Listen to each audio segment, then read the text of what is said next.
నిత్యం భక్తితో శివనామం స్మరిస్తూ జీవితాన్ని గడిపే ఓ గురువుగారు ఓ రోజు గుళ్ళో శివయ్యని దర్శించుకుని ఇంటికెళ్తుంటే దారిలో చెట్టు కింద చేతిలో పుస్తకంతో ఒక వ్యక్తి కనిపిస్తాడు.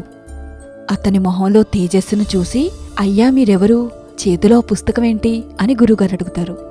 అందుకా వ్యక్తి, నేను దేవదూతని, ఈ పుస్తకంలో దేవుణ్ణి ప్రేమించేవారి పేర్లుంటాయి అని సమాధానమిస్తాడు. గురువుగారు జిజ్ఞాసతో, ఏదీ చూద్దాం, ఇందులో నా పేరు కూడా ఉందేమో అంటూ పుస్తకం తీసుకుని పేజీలు తిరిగేస్తారు.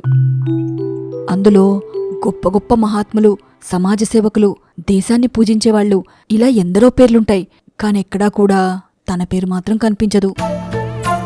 నిరాశ చెంది మనసులో, అయ్యా శివయ్య, భక్తితో నిత్యం నీనామమే జపిస్తాను, మరి నా పేరు లేదేంటయ్యా అనుకుంటూ ఆ పుస్తకాన్ని దేవదూతకు తిరిగిస్తూ, పర్వాలేదులే, నేనింకా ఆ అదృష్టానికి అర్హుణ్ణి కానేమో, నాకింకా ఆ యోగ్యత రాలేదేమో అనుకుంటూ చిరునవ్వుతో వెళ్ళిపోతారు.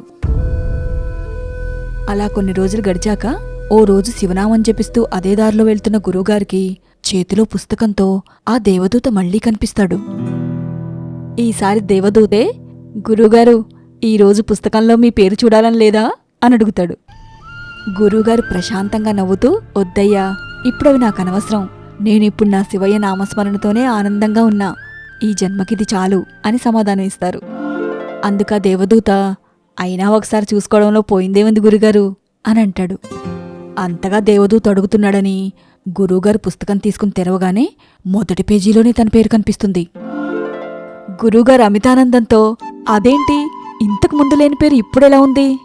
మొదలు కూడా దేవుణ్ణి స్మరించేవాణ్ణి, ఇప్పుడు కూడా స్మరిస్తున్నాను, మరి అప్పటికీ ఇప్పటికీ తేడా ఏంటి అని అడుగుతారు. అందుకు దేవదూత అంటాడు, అప్పుడొక చిన్న పరీక్షది. మీరు మొదటిసారి చూసింది దేవుణ్ణి ప్రేమించేవారి పేర్లున్న పుస్తకం. అందులో మీ పేరు లేకపోవడం చూసి కూడా నిరాశ చెంది దైవనామం స్మరించడం మానలేదు. నిత్యం అదే భక్తితో శివనామం జపిస్తూనే ఉన్నారు. అందుకే ఈ పుస్తకంలో మీ పేరు మీకు కనబడింది. అయితే ఆ పుస్తకం మరియు ఈ పుస్తకంలో తేడా ఏంటి అని గురువుగారు అడిగితే దేవదూత చిరునవ్వుతో అంటాడు, ఇంతకు ముందు పుస్తకం దేవుణ్ణి ప్రేమించే భక్తుల పేర్లున్న పుస్తకం. కాని ఈ పుస్తకం ఆ దేవుడే తన భక్తుల్ని ప్రేమించే వారి పేర్లున్న పుస్తకం.